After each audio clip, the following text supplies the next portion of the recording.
जोहार साथियों, आप सभी भली भांति जान रहे हैं मानगढ़ धाम राजस्थान, मध्य प्रदेश, गुजरात, महाराष्ट्र 4 राज्यों का केंद्र बिंदु और कहा जाए कि भील समुदाय का एक सबसे बड़ा शहादत स्थल।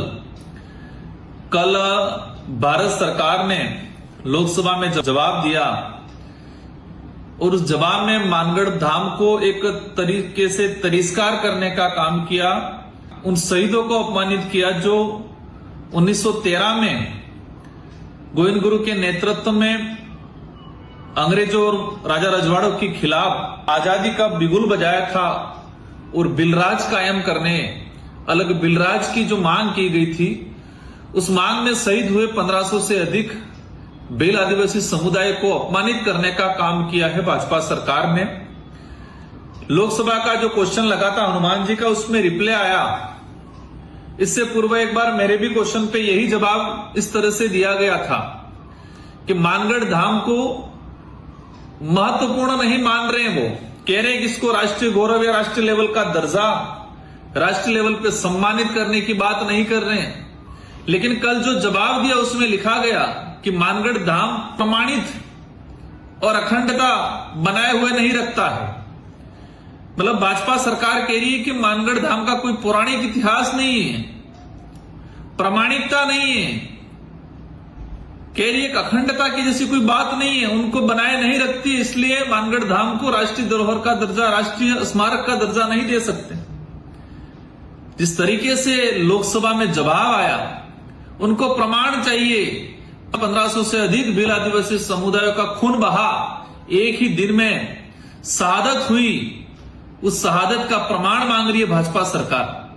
अखंडता नहीं चाहिए, हमारे गोविंद गुरु महाराज की धुनी है, वो धुनी अखंडता है हमारी, लेकिन कह रहे हैं कि अखंडता बनाए हुए नहीं है, पुरातात्विक नहीं है। मानगढ़ धाम में 1500 से अधिक आदिवासी शहीद हो गए और उनको पुरातात्विक और प्रमाणिक सबूत चाहिए। कह रहे हैं कि हम इसे राष्ट्रीय स्मारक घोषित नहीं कर सकते। आज आपको बता दूं, सभी और भली भांति जान भी रहे हो आप सभी कि मानगढ़ धाम में 1 नवंबर 2022 को राजस्थान विधानसभा, मध्य प्रदेश की विधानसभा से पूर्व प्रधानमंत्री माननीय नरेंद्र मोदी जी ने कार्यक्रम किया। 3 राज्यों के मुख्यमंत्री आए और उस दौरान भाजपा के स्थानीय लोगों ने पूरे ट्राइबल इलाके में माहौल बनाया कि सबको जाना पड़ेगा, प्रधानमंत्री जी आ रहे हैं, इसको राष्ट्रीय धरोहर का दर्जा देंगे, उसमें विकास करेंगे, इसको राष्ट्रीय विश्व स्तर पर पहचान दिलाएंगे मानगढ़ को। इस तरह से आदिवासी समुदाय, अन्य समुदाय को बहला फुसला के ले जाने का काम किया। उस दौरान भी यह था कि मानगढ़ को राष्ट्रीय धरोहर का दर्जा दिया जाएगा, राष्ट्रीय स्मारक का दर्जा दिया जाएगा, लेकिन नहीं दिया गया। इससे इनकी जो कथनी और करनी में जो मानगढ़ धाम को भाजपा के लोग हो या अन्य कांग्रेस पार्टी के लोग हो, सब में सिर्फ वोट बैंक के रूप में यूज करने का काम किया गया है।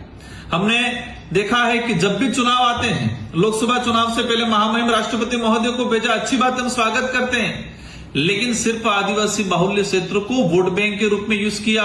मानगढ़ जो हमारा शहादत स्थल है, इन भाजपा के लोगों ने वोट बैंक के रूप में यूज करने का काम किया गया है।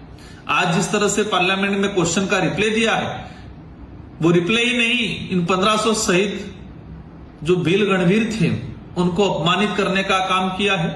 यही नहीं, आपने देखा होगा उदयपुर से सांसद आते हैं मन्नालाल जी, इनके लिए तो क्या ही बोले तो कम पड़े, मजबूरी में बोलना पड़ रहा है। इन्होंने, आपको ध्यान होगा, साल भर पहले हमारे 9th क्लास की किताब थी, उसमें लिखा था मानगढ़ का इतिहास, गोविंद गुरु महाराज की जीवनी और बिलराज की जो बात थी, हमारे गोविंद गुरु महाराज के नेतृत्व में अलग बिलराज की जो बात हुई थी, उसको पाठ्यक्रम से हटाने का काम किया। राज्य सरकार को पत्र लिखा कि मानगढ़ का जो इतिहास है, गोविंद गुरु महाराज के नेतृत्व में जो अलग बिलराज कायम करने की जो मुहिम छड़ी थी, उसको हटाने का, उसको सिलेबस से हटाओ, ये आपत्तिजनक है। 1500 भील गणवीरों जो शहीद हुए, उनकी शहादत को आपत्तिजनक बताया और पाठ्यक्रम से हटाने का काम किया। ये लोग उस विचारधारा के लोग हैं जो आदिवासी इतिहास को मिटाने का काम करते हैं। उनका जो आदिवासी समुदाय का अधिकार है, उनका जो संस्कृति है, परंपरा है, उनको खत्म करने का काम करते हैं।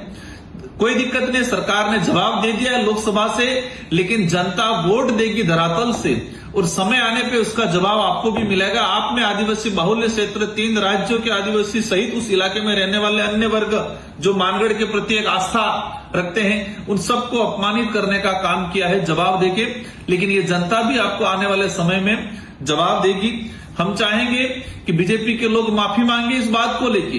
ये कोई छोटी मोटी बात नहीं है। आपने जिस तरह से आदिवासी समुदाय को मात्र वोट बैंक समझ रखा है, जब आदिवासी समुदाय की धरोहर को संरक्षण की बात आती है आप हाथ खड़े कर देते हो, आदिवासी के अधिकारों की बात आती है हाथ खड़े कर लेते हो, और चुनाव के दौरान धर्म के नाम से आदिवासी भोले भाले आदिवासी को सिर्फ वोट बैंक के रूप में यूज किया गया है।